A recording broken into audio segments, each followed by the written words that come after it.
नमस्कारम दोस्तों, आप सबको स्वागत है मेरे पॉडकास्ट हटियो का टीचर ओमकार अन्ना के साथ। नमस्कारम अन्ना। नमस्कारम, हाउ आर यू? कैसे हो आप? हाँ, मैं ठीक हूँ। तो हमने पिछली बार एक वीडियो डाला था कि हम सदगुरु को सब में कैसे देखें। मुझे लगता है कि बहुत सारे लोगों को वो बहुत they could connect with it. तो उसके आधार पर आपको एक मैसेज आया था कि ये सब सही है, पर हम बिना कोई ओपिनियन के कैसे सब कुछ कर सकते हैं या देख सकते हैं, या किसी के बारे में कोई ओपिनियन ना फॉर्म कर। क्या वो क्वेश्चन करेक्ट है? Is that the right. Question? यानी किसी को किसी के ऊपर जजमेंट बनाए बिना हम उनसे कैसे डील कर सके। राइट। सो अभी देखिए, जब भी हम ये कहते हैं कि हम किसी पे जजमेंट कर रहे हैं, फर्स्टली आपको एक देखना है कि आपको अपने ग्रोथ की तरफ बढ़ना है। आपको क्लैरिटी चाहिए, आपको सच चाहिए, कि आपको सिर्फ ये गेम में एंटेंगल होना है। ये क्वेश्चन आपको पहले पूछना है अपने आप को। अगर आपको ग्रोथ चाहिए, अगर आपको एंटेंगल नहीं होना है, मगर जैसे कि फॉर एग्जाम्पल अगर आपको कृष्णा की तरह dancing through the life situation ऐसे जाना है, तो आपको क्या करना है? आपको फिर इनवर्ड देखना होगा। जब भी हम ओपिनियन फॉर्म कर रहे हैं, तभी आपको याद रखना है हम एक आउटवर्ड एक्शन ले रहे हैं, यानी बाहर किसी और की तरफ देख रहे हैं, किसी और को उंगली दिखा रहे हैं। किसी और को उंगली दिखा रहे हैं, इसका मतलब this is end of my growth. मेरा ग्रोथ का यहाँ पर फुल स्टॉप लग गया। मेरे ग्रोथ को यहाँ पर फुल स्टॉप लग गया। तो अगर आप ऐसे देखते हो, तो आपको पता चलता है कि मुझे उसकी तरफ नहीं देखना है, बट मुझे मेरी तरफ देखना है कि ये अंदर, मेरे अंदर क्या सिचुएशंस क्रिएट हो रहे हैं, और ये लिमिटेशंस मेरे अंदर क्यों है, ये रुकावट मेरे अंदर क्यों है। अगर हम इस तरीके से देखते हैं, राइट, तो फिर हमें बहुत ही आसान हो जाता है किसी भी सिचुएशन को फेस करने के लिए। वरना वो सिचुएशन इतना एंटेंगलिंग हो सकता है, इतना आपको उसमें इन्वॉल्व इन्वॉल्व नहीं बोल सकता हूँ मैं उसको, उसमें इतना फंसा सकता है कि आपको लगेगा अच्छा वही सच है वही गलत है। वो ऐसा सही हो ही नहीं सकता है, बिकॉज हम सभी को लगता है कि मैं ही सही हूँ। ओके, तो मैं सही हूँ या गलत हूँ, वो सही है या गलत है, ये सिर्फ एक गेम है। ओके, अभी ये मैं बता रहा हूँ तो आपको बिलीव करना है नहीं बिलीव करना है वो आपके ऊपर है। बेस्ट है to not believe it, to reach that वो स्टेट पे आपको रीच करने से ही बहुत आपको फायदा होता है। बिलीव नहीं करोगे तो ही अच्छा है, मगर एटलीस्ट अगर वो कैसे आपको आएगा इस जब भी आप एक सोर्स ऑफ क्रिएशन को अपने अंदर टच करते हो, साधना करके, थोड़ा पेइंग अटेंशन करके, विद ग्रेस के मदद से। तो अगर आप उस लेवल, एटलीस्ट उस पॉसिबिलिटी को आप टच भी करते हो अपने अंदर, सो आपके लिए बहुत सारी चीजें आसान और ओपन अप हो जाती है, तो आपको देखना ये डिफिकल्ट नहीं होता। मगर तभी तक एटलीस्ट आपको ये ध्यान देना है कि जब भी मैं किसी और को ब्लेम कर रहा हूँ, किसी और के बारे में ओपिनियन बना रहा हूँ, तो मैं ये बाहरी एक्शन कर रहा हूँ। राइट। बाहरी एक्शन आपको सिर्फ फंसाएगा और कुछ नहीं करेगा। मगर जब भी आप अपने आप को देखते हो, मेरे अंदर के लिमिटेशंस को हर मोमेंट टू मोमेंट देखते जाते हो, तो आप इस गेम को एंजॉय भी कर सकते हो। जो आपकी लाइफ है उसको एंजॉय भी कर सकते हो, जो आपके अराउंड हो रही है, और स्टिल आप अपने ग्रोथ की तरफ बढ़ सकते हो, क्योंकि हर चीज को अभी आप अपने ग्रोथ के लिए यूज कर रहे हो। राइट। सो अभी मैं ऐसे नहीं बोल रहा हूँ कि अपने ओपिनियन बनाए यानी यू आर रॉन्ग। ओके, क्योंकि हम उस स्टेट पर पहुंचे ही नहीं है। इवन टच करने के बाद में भी मैं ऐसे नहीं हूँ कि मोमेंट टू मोमेंट अवेयरनेस है, but at least the next moment मुझे पता होता है कि हाँ ये मैं बाहरी एक्शन कर रहा हूँ, तो this is not the right way. वो मेरे लिए अंदर से सही है। बट एटलीस्ट आप इसको ऐसे देखिए, जब कभी भी मैं ओपिनियन बना रहा हूँ उसे एक्सेप्ट कर लीजिए। अच्छा, मुझे ओपिनियन आ रहा है, इसका मतलब अभी तक मैंने वो अपने अंदर एक्सपीरियंस नहीं किया, मुझे एक्सपीरियंस करना है। पहली बात तो एक्सेप्ट दैट।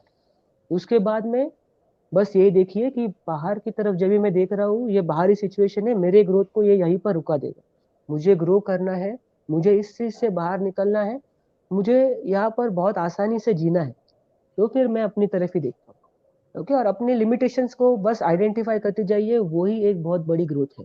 जस्ट देखना कि ये मेरी लिमिटेशन है, ये बहुत बड़ी ग्रोथ है। ओके, और बहुत ही डिफिकल्ट सिचुएशन में आते जाएंगे, तभी ये बहुत डिफिकल्ट होगा एक्सेप्ट करना। मगर आप अपने साधना रुकाइए मत, साधना कीजिए, देखते रहिए, एज अ सिचुएशन देखिए, बस एक सिचुएशन क्रिएट हो रहा है, ऐसे जितना होता है उतना देखिए। साधना को इंटेंसिफाई कीजिए जब कभी भी आप फंस जाते हो कहीं पर भी, और आप grace, you can seek the grace.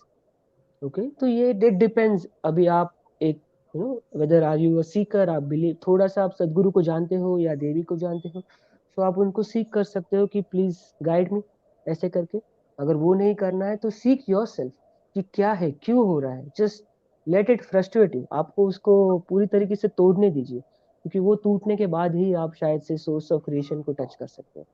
तो यही मैं कहूँगा कि जब यही यानी मैंने मोस्टली तो आपको वही बताया, और फिर से मैं वही बताऊंगा कि जब कभी भी आप ओपिनियन बनाते हो तो एक्सेप्ट कर लीजिए, मगर देखिए कि वो बाहरी एक्शन है। अगर मुझे ग्रो करना है तो मुझे अपने लिमिटेशंस को जांचना है बस। समझना, तो हम क्या-क्या साधना कर सकते हैं इसके लिए? देखिए अभी रिसेंटली जैसे कि आप भी पूछ रहे हो और बहुत लोगों ने पूछा साधना मतलब क्या है। साधना यानी जो चीज आपको अपने अल्टीमेट की तरफ ले जाए वो साधना है। ओके, तो फोकस्ड वे ऑफ डूइंग साधना, जैसे कि अभी आपको अगर आप वो कोई एक राइट सोर्स से आता है, जैसे कि अभी देखिए शांभवी महामुद्रा हो गया, जो मुझे पता है मेरे एक्सपीरियंस में सही है मैं वही बताऊंगा आपको। शांभवी महामुद्रा है, शक्ति चलन क्रिया है, हठी योगा साधना है। अगर आपको परसेप्शन बढ़ाना है तो हठी योगा डेफिनेटली। योगासनास, सूर्य क्रिया योगासनास आपको अपने इसमें डालना ही होगा, और अंग मर्दना और भी आपको प्रिपेयर करता है to be in that state of ease, क्योंकि आपके अंदर जब तक ईज नहीं है तब तक आप परसेप्शन की तरफ नहीं बढ़ सकते हो। आपको ईज चाहिए लाइफ में, और the very way you are उसमें थोड़ा ईज चाहिए। वो ईज आने के बाद में ही आपका परसेप्शन ग्रो होगा। जैसे सदगुरु ने कहा था थ्री अमृतस, तीन अमृता है। एक you can stay lifelong, एक where you can go in the ecstatic states, एक where you can open the third eye. Third eye यानी you can see the world actually how it is. Okay, so वो ही उसी में सदगुरु का interest है, where he wants us to increase our perception, और perception बढ़ाना है तो हठ योगा, और उसके सपोर्ट में और उसकी ग्रोथ के लिए आपको करना है तो शांभवी महामुद्रा और शक्ति चलन क्रिया, ये सभी सभी साधना बहुत ही इंपॉर्टेंट है करना। इतना सब कुछ कैसे करें, सब कुछ सीख लीजिए एंड डिवाइड इट।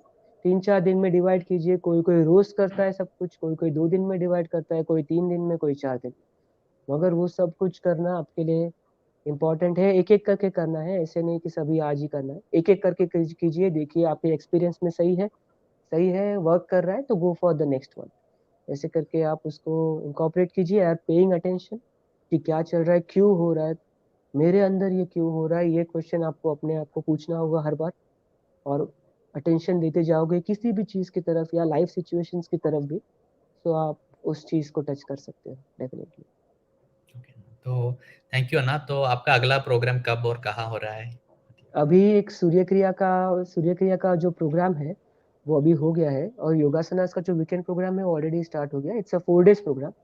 सो अभी अगली अपॉर्चुनिटी जो है अगले वीकेंड जो आ रही है वो है अंगमर्दना और भूत शुद्धि जल नीति, ये 3 प्रोग्राम हो रहे हैं। तो अगर आपको रजिस्टर करना है तो मेरा फ्लायर मैंने वैशाना के साथ में शेयर किया है, और उसमें से आप मुझे व्हाट्सएप कर सकते हो, वो बेस्ट तरीका है मुझे रीच करने का। या फिर इंस्टाग्राम या फेसबुक पर भी आप मुझे रीच कर सकते हो। Okay Anna, thank you so much. Thank you, धन्यवाद। नमस्कारम, धन्यवाद।